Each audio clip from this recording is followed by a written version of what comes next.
Hari ini saya akan bicara tentang perceraian. Topik yang cukup sensitif untuk dibahas, yang tentunya memancing argumentasi, perdebatan, dan saya cuma mau garis bawahi bahwa firman yang saya sampaikan adalah kebenaran yang ada ayatnya tertulis di Alkitab. Kalau sekiranya Anda keberatan dengan apa yang saya sampaikan, saya mau katakan Anda tidak perlu lawan saya, Anda baca Alkitab Anda. Baik. Bagi Anda yang sudah terlanjur bercerai dan kemudian menikah lagi, saya tidak bermaksud menghakimi Anda. Masing-masing kita harus mempertanggungjawabkan hidup kita sendiri di hadapan Tuhan. Berdoalah untuk kemurahan Tuhan, karena Dia Tuhan Maha Pemurah yang sanggup memulihkan hidup kita. Saya akan masuk dalam firman Tuhan, apa kata Yesus tentang perceraian. Markus 10, ayat yang kedua dengan judul perikop perceraian berkata begini. Maka datanglah orang-orang Farisi. Dan untuk mencobai Yesus, mereka bertanya kepadanya, apakah seorang suami diperbolehkan menceraikan istrinya? Tetapi jawabnya kepada mereka, apa perintah Musa kepada kamu? Jawab mereka, Musa memberi izin untuk menceraikannya dengan membuat surat cerai. Ayat yang kelima, lalu kata Yesus kepada mereka, justru karena ketegaran hatimulah, maka Musa menuliskan perintah ini untuk kamu. Mari lihat ayat yang keenam. Sebab pada awal dunia, Allah menjadikan mereka laki-laki dan perempuan. Sebab itu, laki-laki akan meninggalkan ayahnya dan ibunya dan bersatu dengan istrinya, sehingga keduanya itu menjadi satu daging. Demikianlah mereka bukan lagi dua, melainkan satu. Karena itu, apa yang telah dipersatukan Allah tidak boleh diceraikan manusia. Ketika mereka sudah di rumah, murid-murid itu bertanya pula kepada Yesus tentang hal itu. Lalu katanya kepada mereka, barang siapa menceraikan istrinya, lalu kawin dengan perempuan lain, ia hidup dalam perzinahan terhadap istrinya itu. Dan jika si istri menceraikan suaminya dan kawin dengan laki-laki lain, ia berbuat zina. Dari Markus 10 ayat 1-12 kita bisa tahu bahwa Yesus menyampaikan bahwa Tuhan mendesain pernikahan itu cuma one way. Tidak ada turning back, tidak bisa di-refund, tidak bisa dibatalkan. Apa yang dipersatukan Allah tidak boleh diceraikan manusia. Tuhan tidak menghendaki perceraian. Bahkan dikatakan barang siapa menceraikan suaminya atau istrinya dan kemudian menikah lagi, mereka hidup dalam perzinahan. Di ayat yang ke-7 dikatakan, sebab itu laki-laki akan meninggalkan ayahnya dan ibunya dan bersatu dengan istrinya. Ironis sekali kalau dalam beberapa pernikahan yang saya konselingkan, justru orang tua dari pihak suami atau istrilah yang menyarankan agar anak-anak mereka bercerai. Justru orang tua dari pihak suami atau istri yang menjauhkan atau memisahkan pasangan yang sudah menikah. Padahal firman Tuhan jelas, ketika menikah, laki-laki akan meninggalkan ayahnya dan ibunya dan bersatu dengan istrinya. Dikatakan mereka bukan lagi dua tetapi satu ketika suami dan istri menikah di dalam Tuhan. Di hadapan Tuhan kita bukan dua, tapi satu. Apa yang dipersatukan Allah tidak boleh diceraikan manusia. Bukannya ayat ini bicara soal anak harus ninggalin orang tua. Tidak peduli lagi, bukan begitu. Tapi artinya begini, orang tua artinya harus hands off. Membiarkan anak mereka membangun rumah tangganya. Mertua harusnya tidak ikut campur tangan dalam pernikahan anak-anak mereka. Ada seorang istri hamba Tuhan yang cerita kepada saya bahwa mertua perempuannya justru yang menyuruh anak laki-lakinya untuk mengusir istrinya dari rumah. Bayangkan. Bahkan ada orang tua yang menyuruh anaknya meninggalkan suaminya. Sudah beberapa konseling yang saya tangani, justru ironis orang tua yang memisahkan anak-anak mereka yang sudah menikah. Mari ketahuilah kebenaran firman Tuhan bahwa apa yang dipersatukan Allah tidak boleh diceraikan manusia. Kita akan berurusan dengan Tuhan apabila kita coba-coba menceraikan apa yang Dia persatukan. Sama seperti panggilan Tuhan dalam hidup kita. Kalau dengan alasan pelayanan, panggilan, kita meninggalkan istri dan anak-anak kita atau sebaliknya meninggalkan suami dan anak-anak, demi mengikuti visi katanya yang dari Tuhan, saya tidak percaya. Karena saya percaya bahwa panggilan dari Tuhan tidak akan memisahkan apa yang Dia persatukan. Sejak awal dunia, Yesus katakan, Allah menciptakan laki-laki dan perempuan itu, mereka akan meninggalkan ayahnya dan ibunya dan keduanya menjadi satu daging. Apa yang dipersatukan Allah tidak boleh diceraikan manusia. Jadi apakah perceraian diizinkan oleh Tuhan? Yesus bilang tidak. Ada satu kali seorang ibu bertanya kepada saya, Bu Heni, saya waktu menikah sama suami saya mualaf. Sekarang saya ingin kembali kepada Yesus dan kami beda keyakinan. Apakah saya boleh bercerai dengan suami saya? Saya katakan tidak. Beda keyakinan tidak boleh menjadi alasan perceraian. 1 Korintus 7 ayat 12. Kepada orang-orang lain, aku bukan Tuhan, katakan. Kata Rasul Paulus, kalau ada seorang saudara beristrikan seorang yang tidak beriman, dan perempuan itu mau hidup bersama-sama dengan dia, janganlah saudara itu menceraikan dia. Ayat 13.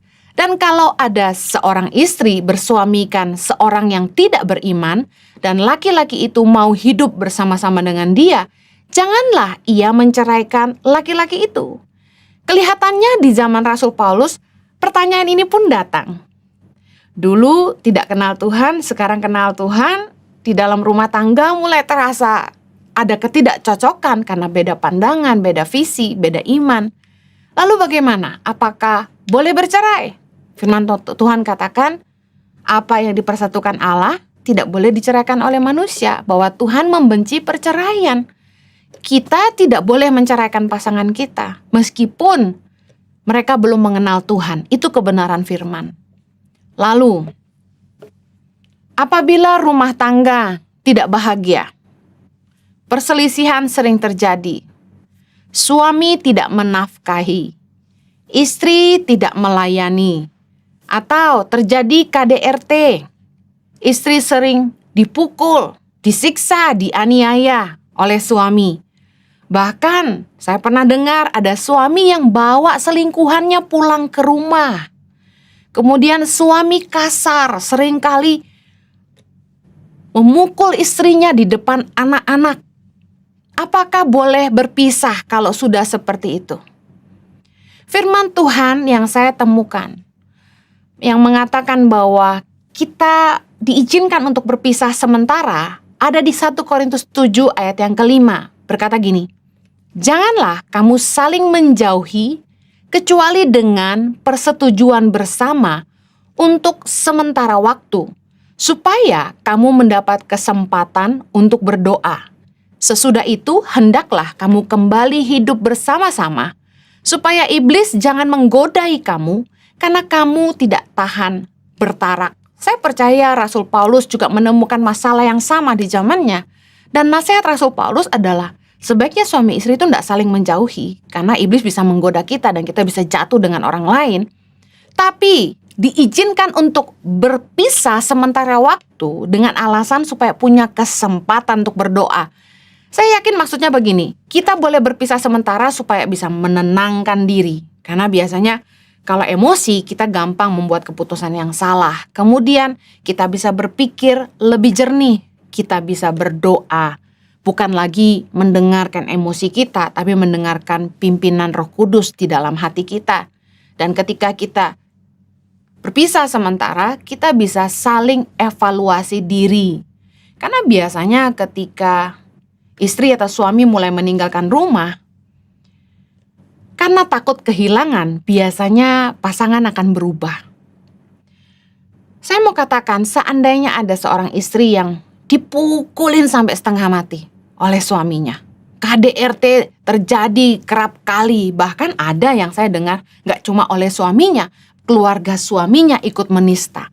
Apakah yang sudah seperti itu, istri boleh pergi menyelamatkan diri bersama dengan anak-anaknya? Saya katakan boleh. Ya daripada mati lebih baik pergi. Kalau sampai suami sudah tidak menghargai pernikahan, dengan santai bawa pulang selingkuhan ke rumah, apalagi tidur di ranjang suami istri itu, saya rasa pasti lebih baik istri bawa anak-anak pergi. Katakanlah untuk sementara waktu, bukan untuk berpisah, untuk selamanya. Bukan untuk bercerai, tapi untuk sementara waktu. Supaya apa? Untuk keselamatan, kalau nggak pergi bisa mati. Dijejek kepalanya, dijedukin terus kepalanya, dihajar. Bayangkan, dilempari kursi. Kalau mati, apa nggak konyol? Nggak ada yang nolong. Saya tidak menyalahkan wanita-wanita yang dianiaya, mereka pergi menyelamatkan diri. Ya habis gimana? Kita orang Kristen nggak nolongin, tapi hajar pakai ayat aja. Ya kalau ayat yang kita sampaikan nolong mereka, ya kalau enggak, kita biarin mereka disiksa. Saya bilang sama istri-istri yang pergi menyelamatkan diri, ya saya nggak salahkan kamu. Kalau saya pun digubukin seperti itu, saya pasti minggat. Pasti minggat. Sementara, pikir nggak anak-anak kita? Nggak heran, anak-anak itu jadi generasi monster. Kenapa? Lihat bagaimana papahnya pukulin mamahnya. Jiwanya luka, mentalitasnya hancur. Nggak heran mereka benci laki-laki, mereka benci perempuan. Terjadi. Anak-anak itu saking masih kecil nggak punya power untuk melawan.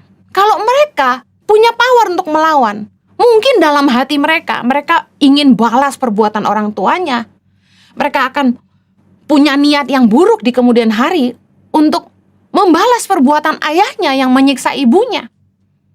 Kesehatan jiwa anak udah pasti terganggu. Yang saya pernah saksikan dengan mata kepala sendiri, anak yang kerap kali lihat papanya pukulin mamahnya sampai punya niat bunuh diri. Betapa rusak mental dan jiwa anak-anak kita menyaksikan pertengkaran orang tua. Pertengkaran mulut saja sudah cukup menyakitkan. Saya nggak pernah bisa lupa. Satu kali saya tiduran sambil nangis karena dengerin papa mama saya bertengkar. Bayangin, tidak pakai tangan, bukan pertengkaran fisik, hanya pertengkaran mulut begitu melukai saya. Tapi, apabila anak-anak sampai melihat orang tua yang mereka bertengkar secara fisik, jiwa mereka terganggu. Jadi, memang yang paling betul, kalau sampai kekerasan KDRT terjadi, para wanita menyelamatkan diri dan menyelamatkan anak-anak mereka. Tapi saya sarankan, jangan bercerai. Kata firman Tuhan, kalau kita sampai bercerai, kita nggak boleh nikah lagi. Nah, siap nggak? Karena ada yang masih muda, karena suaminya KDRT, dia tanya sama saya, boleh nggak saya ceraikan suami saya? Saya bilang, kalau kamu mau ceraikan suamimu, firman Tuhan katakan tidak boleh nikah lagi. Kamu sanggup nggak? Kecuali satu kali nanti suamimu dipanggil Tuhan, kamu sudah boleh nikah lagi. 1 Korintus 7 ayat 10 berkata gini, kepada orang-orang yang telah kawin, aku, tidak, bukan aku, tetapi Tuhan perintahkan, supaya seorang istri tidak boleh menceraikan suaminya. Ayat 11, dan jikalau ia bercerai, ia harus tetap hidup tanpa suami atau berdamai dengan suaminya. Dan seorang suami tidak boleh menceraikan istrinya. Markus 10 ayat 12. Dan jika si istri menceraikan suaminya dan kawin dengan laki-laki lain, ia berbuat zina. Ada istri yang tidak dinafkahi sama suaminya, ditinggal, selingkuh, anak sudah 3. Mereka akhirnya pisah, sang istri bekerja, menafkahi diri sendiri dan anak-anaknya. Berpisah sudah cukup lama. Lalu dia tanya sama saya, apakah saya boleh menikah lagi? Saya tanya, apakah suamimu masih hidup? Kalau masih hidup, tidak boleh nikah lagi, kata firman Tuhan. Tentu sebagai manusia, Anda punya kehendak bebas. Saya sebagai hamba Tuhan tidak bisa melarang, tapi hanya bisa menasehati sesuai firman Tuhan. Sekali lagi keputusan di tangan Anda. Tapi kalau mau ikuti kebenaran, kalau sampai cerai tidak boleh nikah lagi sampai pasangan dipanggil Tuhan. 1 Korintus 7 ayat 39 berkata gini, istri terikat selama suaminya hidup. Kalau suaminya telah meninggal, ia bebas untuk kawin dengan siapa saja yang dikehendakinya asal orang itu adalah seorang yang percaya. Jadi, kalau misalnya kita nikah, kita tidak boleh cerai. Itu satu. Yang kedua, kalau misalnya kita berpisah sementara karena alasan tadi, dipukuli, menderita sekali, kesehatan jiwa anak terancam, lalu memutuskan untuk berpisah sementara, diizinkan tapi tidak boleh bercerai. Yang ketiga, kalau sampai memutuskan untuk bercerai, tidak boleh nikah lagi sampai pasangan dipanggil Tuhan. Kita harus ngerti kebenaran firman. Banyak orang bikin alasan untuk membenarkan tindakannya sendiri. Tapi kalau saya cenderung balik lagi ke firman Tuhan aja. Kita bisa bikin sejuta alasan dan angkat ayat ini dan itu untuk membenarkan tindakan kita. Tapi kalau kita mau benar di hadapan Tuhan, kita cukup ikuti firman Tuhan aja. Sebenarnya kalau sudah punya alasan yang kuat untuk mau bercerai, memang motivasinya udah mau bercerai, apalagi udah ada orang ketiga, mau dikotbahin kayak apa juga gak ada gunanya. Karena memang hatinya sudah memutuskan mau bercerai. Mau dinasehatin kayak apa juga percuma. Apalagi kalau udah punya selingkuhan yang lebih manis dan imut-imut. Apalagi kalau punya selingkuhan yang lebih sayang, lebih kaya lagi. Saya yakin sulit untuk berkata tidak kepada dosa dan daging. Tapi kalau Anda cinta sama Tuhan dan pengen hidup dalam kebenaran, ini kebenaran yang saya sampaikan. Ingat, meskipun rumah tangga tidak bahagia seperti apapun, inisiatif bercerai tidak boleh dari suami atau istri yang beriman. Kita yang kenal Tuhan, kita yang ngerti kebenaran, kita orang percaya tidak boleh mencetuskan kata cerai. 1 Korintus 7 ayat 15 berkata gini, tetapi kalau orang yang tidak beriman itu mau bercerai, biarlah ia bercerai. Dalam hal yang demikian, saudara atau saudari tidak terikat. Tetapi Allah memanggil kamu untuk hidup dalam damai sejahtera.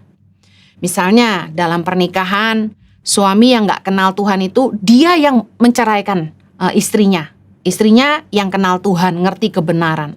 Istrinya orang beriman, orang percaya.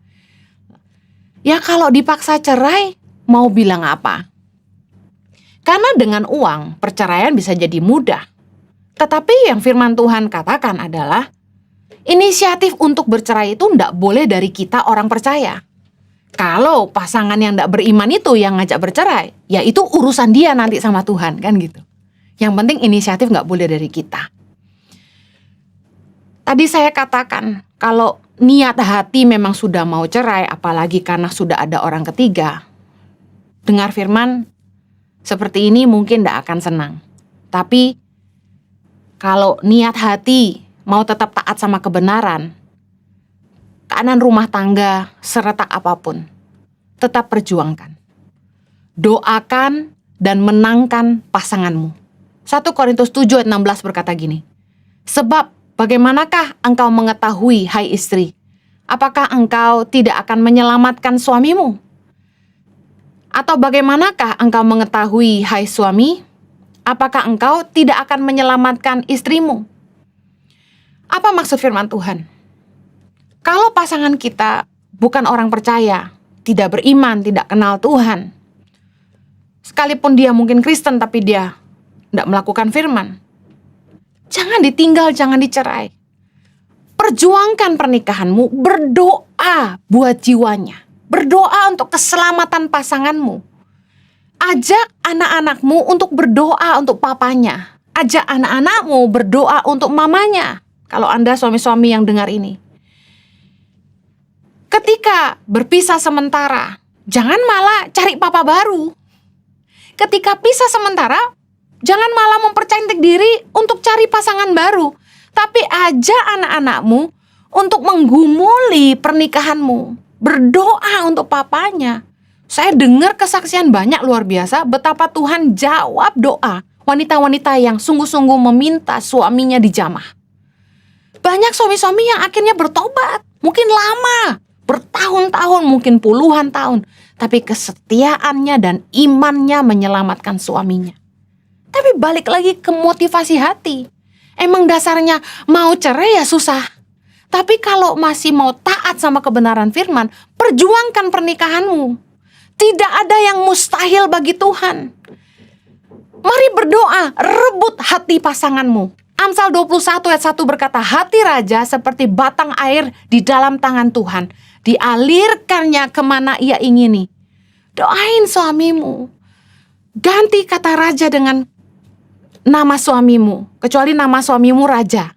Katakan, hati suamiku seperti batang air di dalam tangan Tuhan, dialirkannya kemana ia ingini. Tuhan, biarlah hati suamiku hanya untuk aku dan Engkau Tuhan, hanya untuk aku dan anak-anakku Tuhan. Biarlah suamiku jadi suami yang setia, mencintai aku dan anak-anakku Tuhan.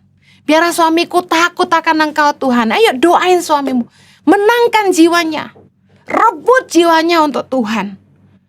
Apakah engkau tidak yakin bahwa engkau sanggup menyelamatkan suamimu apabila engkau terus berdoa buat dia? Jangan underestimate kuasa doa. Kuasa doa itu luar biasa karena Tuhan kita sanggup bekerja.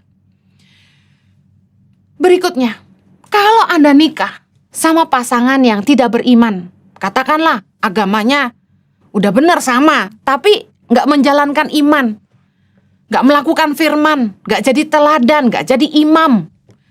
Jangan dihakimi, karena cerewetmu tuh nggak menyelamatkan dia.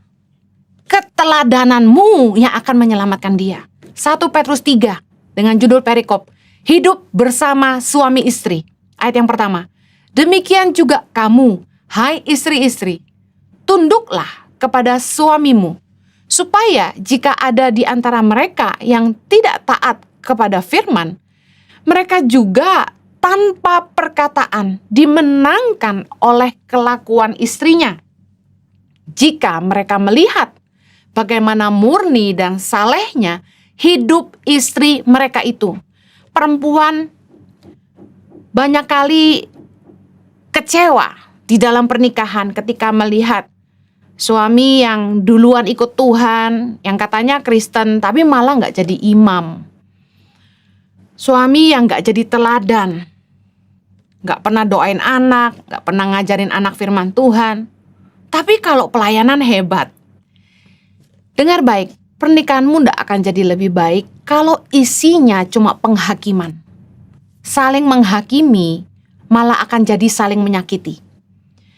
Dikatakan, istri-istri tunduklah kepada suamimu supaya jika ada di antara mereka yang tidak taat kepada firman, mereka juga tanpa perkataan dimenangkan oleh kelakuan istrinya. Artinya apa? Nggak perlu berdebat, nggak perlu argumentasi, nggak perlu mencaci maki, nggak perlu marah-marah, nggak perlu dihakimi.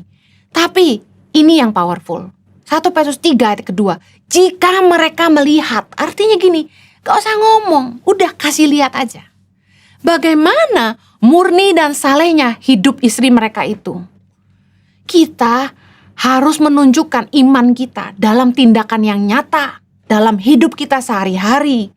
Kalau kita bilang kita kenal Tuhan, kita percaya kebenaran firman Tuhan, kita percaya kasih, ayo hidupi.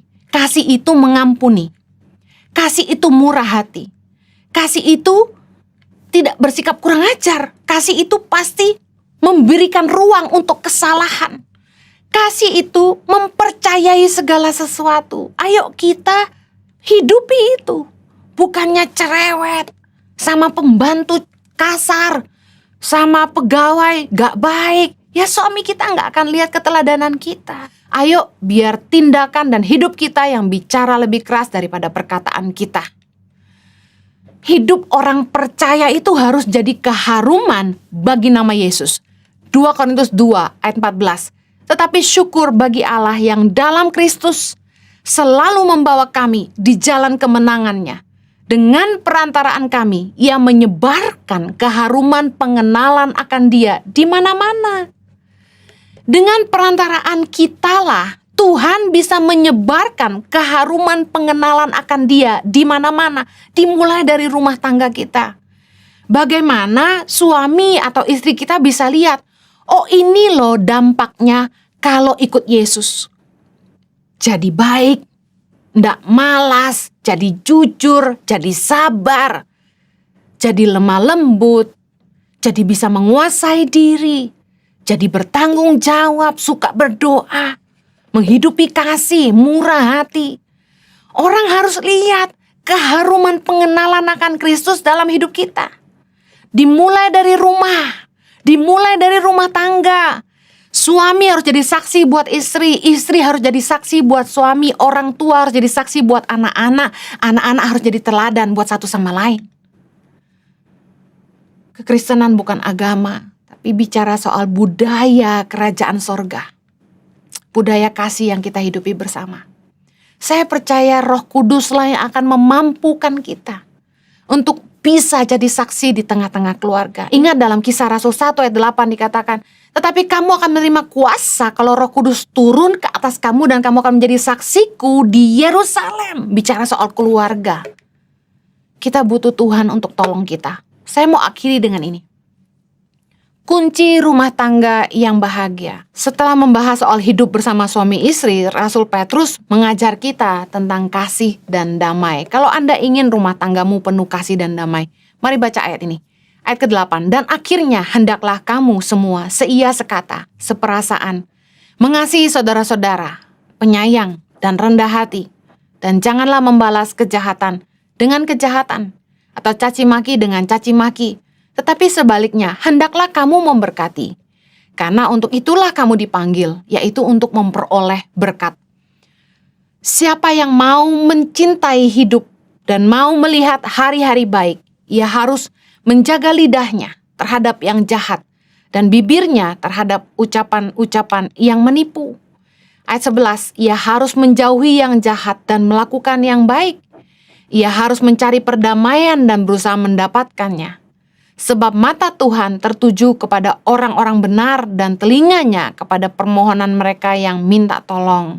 Tetapi wajah Tuhan menentang orang-orang yang berbuat jahat. Kalau rumah tangga kita ingin penuh dengan kasih dan damai, kita harus belajar sehati, mengasihi saudara-saudara, nggak cuma mengasihi suami kita, tapi mengasihi semua orang. Kita harus jadi penyayang, rendah hati. Jangan balas kejahatan dengan kejahatan. Jangan suka mencaci orang lain.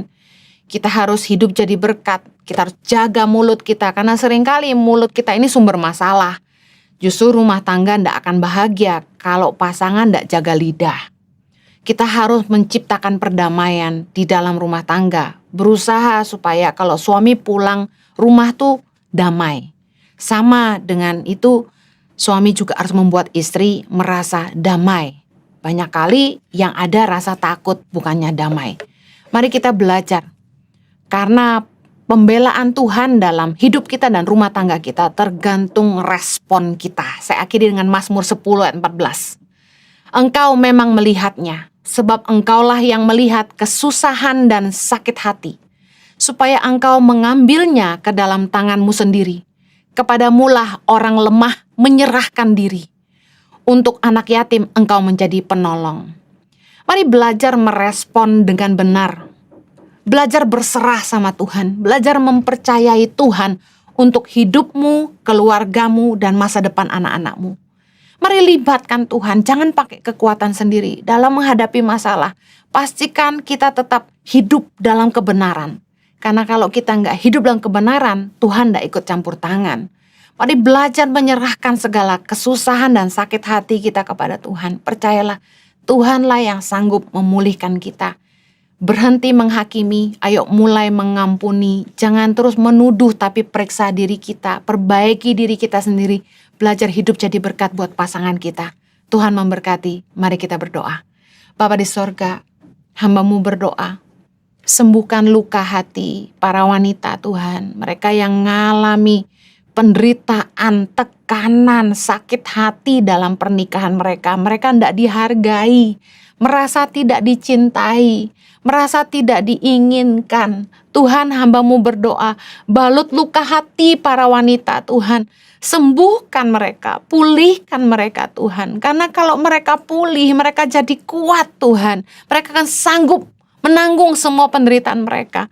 Bapa, para wanita adalah kekuatan. Mereka yang akan melahirkan generasi dan mendidik generasi ke depan. Biarlah setiap wanita boleh punya hati yang sembuh dan jiwa yang sehat, supaya mereka juga bisa mendidik anak-anak mereka dalam kebenaran firman dan takut akan Tuhan. Pulihkan setiap rumah tangga. Ampuni para suami mereka Tuhan, yang gak menafkahi, yang gak tanggung jawab, yang kasar, yang selingkuhin mereka, yang gak peduli sama istri mereka. Bapa, kami berdoa agar Tuhan memulihkan setiap rumah tangga, juga para wanita yang selama ini menelantarkan suami, ndak ngurus suami, ndak melayani suami, ndak ngurus anak, gak tanggung jawab sebagai perempuan. Kami berdoa Tuhan jamah supaya hati kami kembali kepada keluarga kami. Tuhan, pulihkan setiap rumah tangga, mau berdoa. Dari keluarga-keluarga yang dipulihkan, Tuhan boleh berdaulat. Terima kasih Tuhan, terima kasih. Bapa, berkati. Hamba-Mu menyerahkan setiap wanita yang mengikuti tayangan ibadah ini. Demi nama Yesus kami berdoa. Amen. Terima kasih telah mengikuti ibadah Impact Woman. Tetap kuat, tetap semangat, berharap kepada Tuhan. Tuhan menyertai. Sampai ketemu dalam ibadah selanjutnya. God bless you.